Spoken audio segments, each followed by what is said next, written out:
Unboxing tayo ng ABR na 5 kVA Broadway. Siyempre pagbukas natin, bungad sa atin ng manual. Yan, manual na hindi naman binabasa. Alright, yan, ABR 5 kVA ni Broadway. Testingin natin bago natin ipadala sa nag-order. Kasi sa panahon ngayon, nauuso na naman ang mga bagsak voltahe. Yan, kasi mainit. Buksan natin.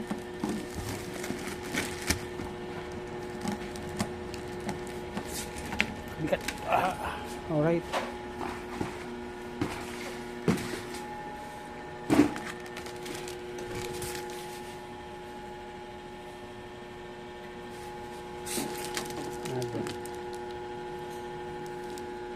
So ayan siya, na-open na natin.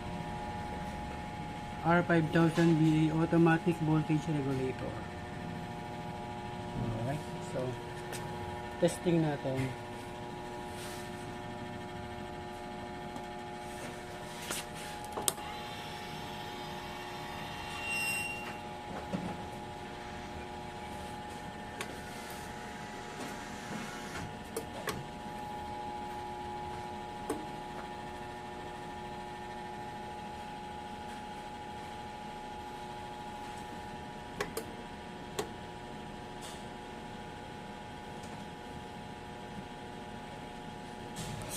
So ayan, 20 no.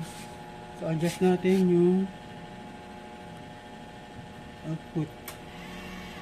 Ayan, sana naririnig yan, diba? Umiikot ang motor, pero yung voltage niya ay steady lang. 20.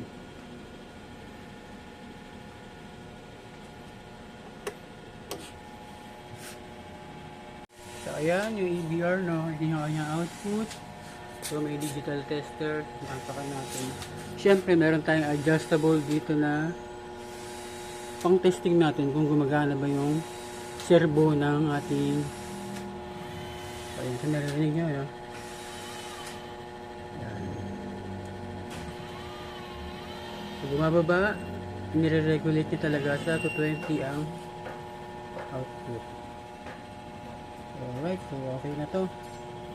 Pwede nang ipadala kay bossing.